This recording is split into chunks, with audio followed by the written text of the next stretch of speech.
sheriff's deputies in our numbers.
Streaming on clickorlando.com and broadcasting live, you're watching News 6 at noon.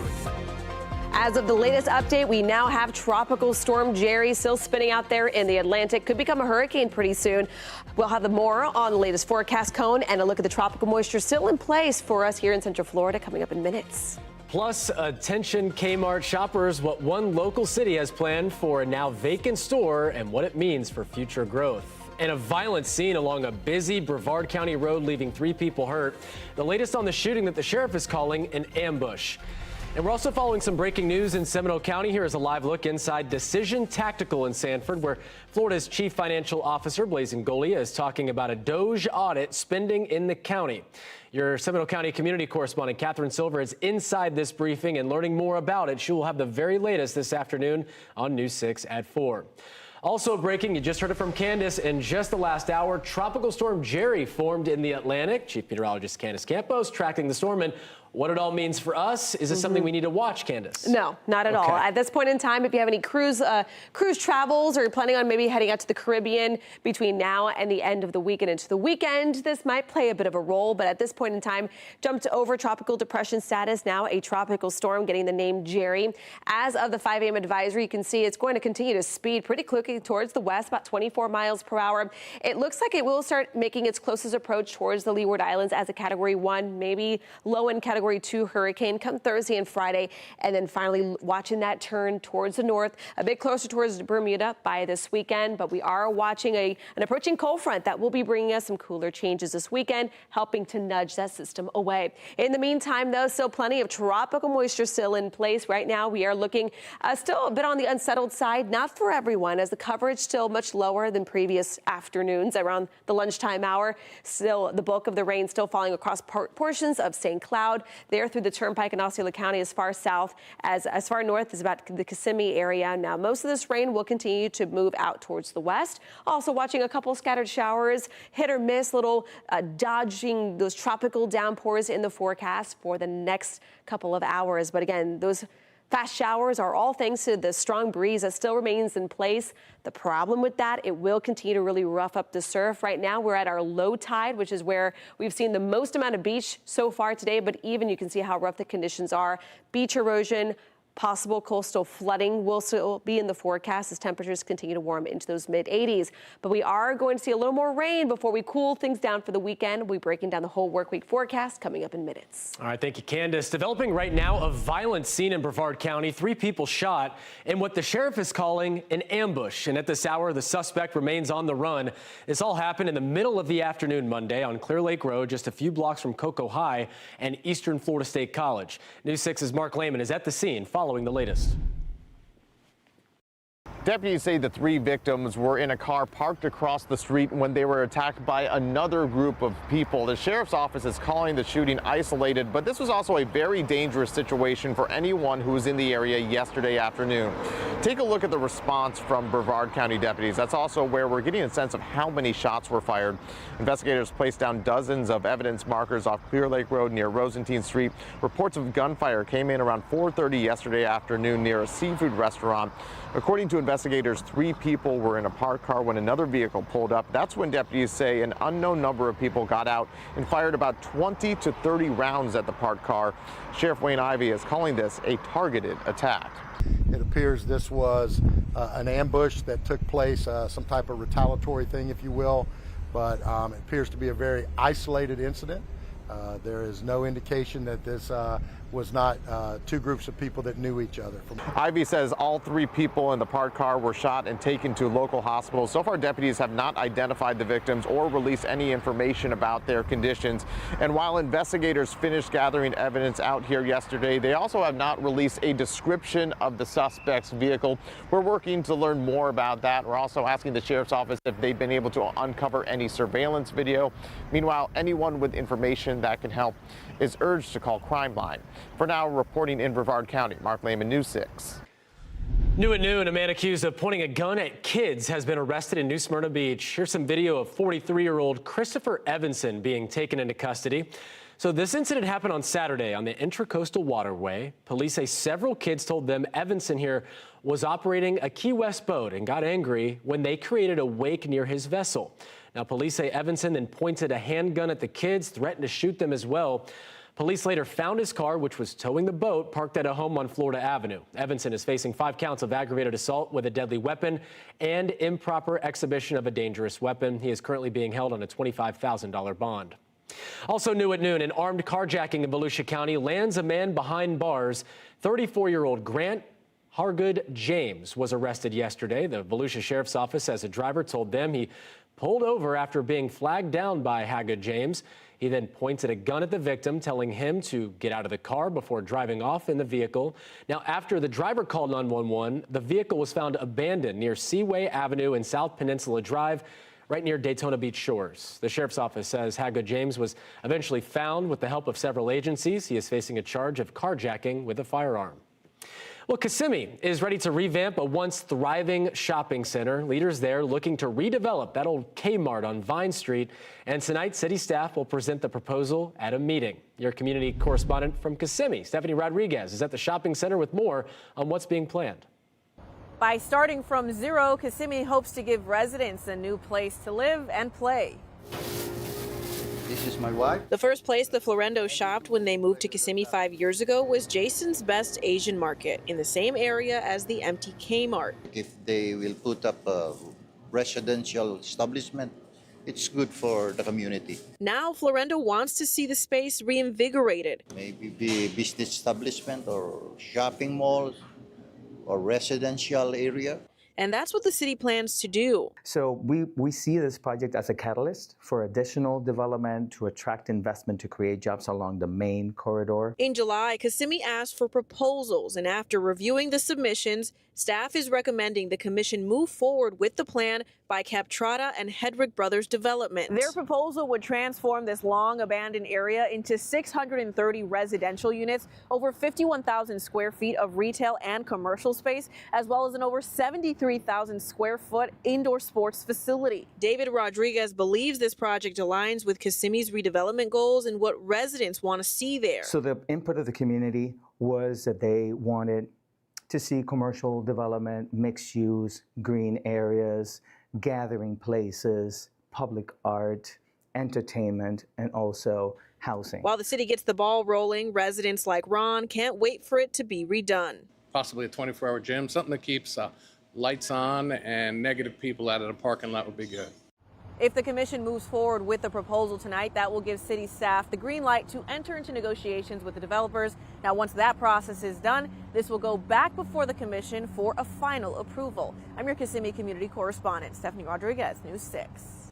1 week into the government shutdown, and the impact is starting to be felt at the airport. National Airspace Operations flagged 12 air traffic control facilities as having low staff, resulting in significant delays. Meanwhile, in Washington, the two parties still can't agree on a plan to reopen the government. CBS's Natalie Brand has the latest from the White House.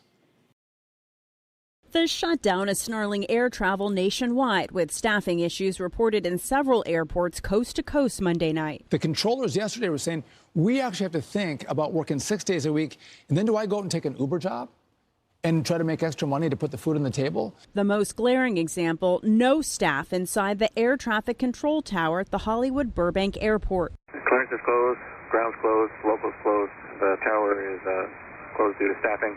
So you just contact SoCal on the 800 number in the green book for your clearance. Transportation Secretary Sean Duffy says the department is slowing air travel in areas hit by staffing shortages to ensure the airspace is safe. The real-world impacts could pressure the White House and lawmakers to find a way out of the shutdown. President Trump has said he's happy to work with Democrats on health care, but wants them to reopen the government first. Senate Minority Leader Chuck Schumer said last night the president has not talked to Democrats. It should be clear to Republicans that we cannot go forward unless they sit down and seriously negotiate with Democrats to address the health care crisis. It's that simple. Senators are expected to hold additional votes on the same spending bills to reopen the government that have now failed to pass 5 times. Natalie Brand, CBS News, the White House. If your old blinds look like this and you much prefer new blinds like this, well, you can switch them out, and all of this for less than $60. I'm Eric Von Anken, and I'm going to show you how to get results at home. Coming up. We leave you with a live look over downtown Mount Dora from our Mount Dora camera. You're watching News 6 at noon. Keep it here. We'll be right back. Introducing the new $25 million Gold Rush Multiplier Scratch-Off from the Florida Lottery.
If you have a set of blinds that is falling apart, or maybe you got a window that you've always wanted to put blinds in, this is for you.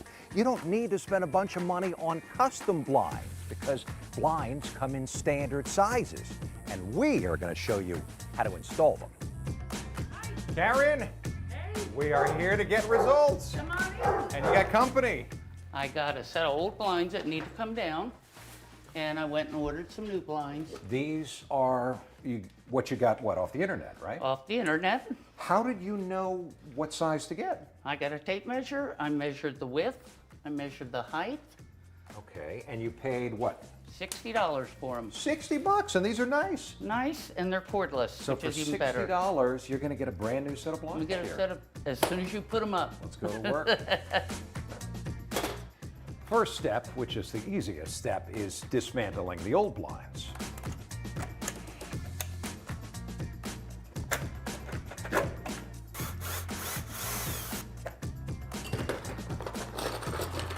Now this is the biggest part of the project and the most important, putting up the side brackets and then the middle support brackets. And essentially you just have to decide where do you want the blinds to sit, up against the window or further out over the sill.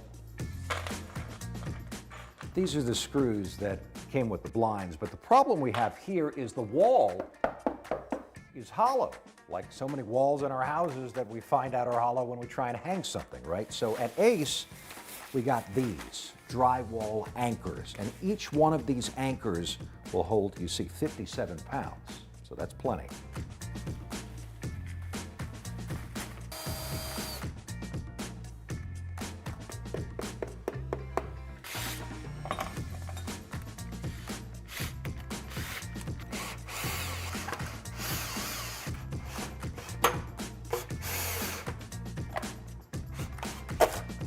And then, my favorite part.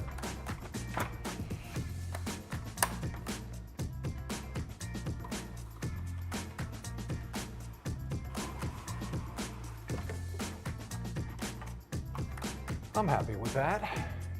Karen, so how'd we do? This is great. Now I'm all set. All of this for $60? $60. You got brand new blinds. They look fantastic. This is great. Thank you. I did a good job of measuring. They fit perfect, and they look great. Thank you very much. All right, so if you'd like to watch that again or try it yourself, Eric put the step-by-step instructions on clickorlando.com. Just look under the Getting Results at Home section. All right, let's take you outside, give you a live look at the Launch Credit Union Port Cam at Port Canaveral. Still got those dark clouds out there, still got those pesky showers moving through, but things will change eventually. Chief Meteorologist Candace Campos here now to break down the details. We're going to have a little dry slot tomorrow, and then rain chances are ramping back up. We're going to continue to watch some of the latest computer model runs. We're starting to watch the potential for a tropical low once again redeveloping off the coast of Florida over the Bahamas come Friday. Could be bringing us another round of some pretty heavy rain, primarily for the coastline on Friday. So I will show you a little snapshot of what some of those extended models are looking like. But at this point in time, that is right, Justin. We are still dealing with some of these pesky showers, but still the bulk of the rain remains across our southern zones. We talked about this happening a lot over the morning show. You can see through Kissimmee, St. Cloud, the heaviest of the rain rattle on the Florida Turnpike there. All this will continue to move more into Polk County within the next 30 to 45 minutes. A little further north, again, just a couple scattered showers here and there. Any rain besides Osceola County right now is very light and will continue to speed through the area along our strong wind gusts right now, gusting between about 25, already 31 miles per hour, and that's inland. That's in Orlando. So we're going to continue to see those gusty winds, and that not only is going to, of course, rough up the surf, but also continuing to push a lot of that ocean water a little further up the shoreline, causing an increasing threat for beach erosion, rip currents, and whatnot. Along with that is the coastal flood advisory. There could be some coastal flooding, especially during high tide. Looking at the charts, the next one is around 8:45 or so this evening, and then again about 9 o'clock tomorrow morning. We especially have king tides, which is abnormally high tides. It happens once or twice a year, and unfortunately it ties in with the strong breeze and high tide, causing a lot of these issues, especially along our rivers and increasing some of those river levels. Now, temperature is out the door right now. Not too bad. That breeze is keeping temperatures at bay in the mid to low 80s. But now let's check on that hour-by-hour forecast for your Tuesday. Sponsored by Strata Air Conditioning and Heating. AC emergency, you ought to call Strata. Our highs today will continue to stay near to below average. We're talking those mid to upper 80s. Now, rain chances should start to wrap up, though, as we head into the evening hours, as conditions will be drying out. So you can see here around the lunchtime hour, again, picking up some of those scattered storms that we're dealing with already. So models have been doing a pretty good job of actually kind of pinpointing where that rain is, especially along as quickly as they're kind of zooming through the area. Now, on Wednesday afternoon, I stopped the clock. You can see coverage is still there. We're going to give it about 30% chance, a couple little isolated showers, but then we're going to start bringing back the rain. Again, some models are picking up an area of low pressure, possibly trying to develop off the coast, and that could start streaming in a little more moisture. This is around Thursday. You can see rain chances aren't too bad, but then as we head into Friday at lunchtime, notice a lot of the models are now starting to hold on to a lot more rain potential.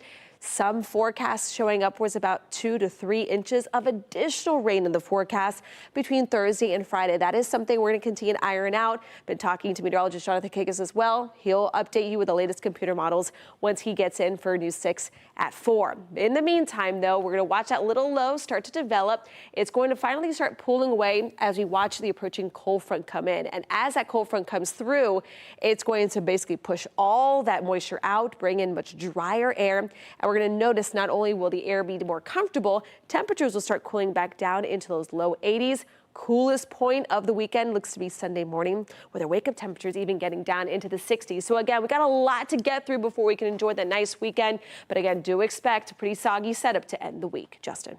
All right, Candace, thank you. Well, researchers found that drinking a can of diet soda a day may increase the risk of fatty liver disease. Details on that new study next.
A new study is finding that drinking just 1 can of diet soda a day may boost the risk of non-alcohol fatty liver disease.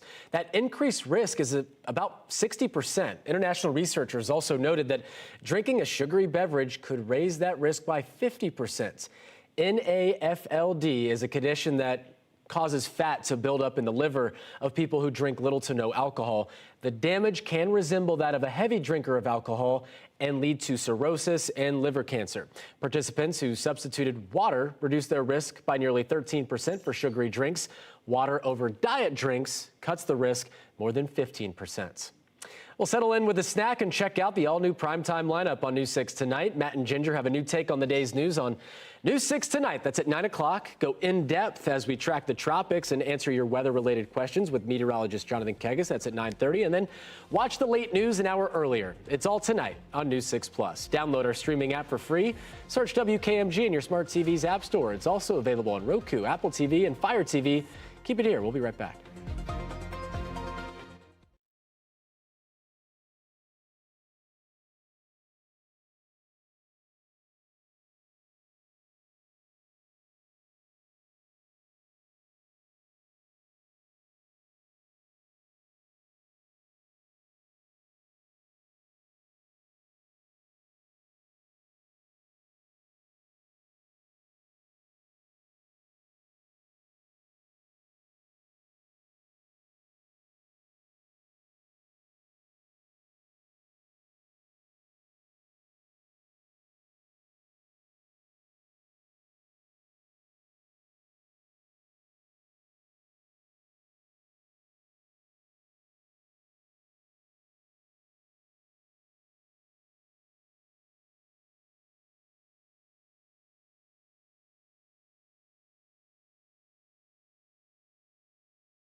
All right, as we check your next 7 days, it is quite a mixed bag, all right? So rain chances will continue to stay about a 40 to 50% for today, trending a little drier on Wednesday, but don't let that dry little slat fool you. We're going to ramp up those rain chances again come Thursday and Friday, all as a low develops, but then a cold front comes through. I told you, there's a lot to go on in the next couple of days. Very typical of October, a little bit of that tropical air. We got a little bit of cold fronts going in, but at this point in time, it looks like the weekend is looking beautiful. Some of the coolest air we've seen since about mid-May. I mean, my two favorite words this time of year, cold fronts. We love it. Switch over to News 6 Plus streaming app or click Orlando.com to watch News 6 Extra.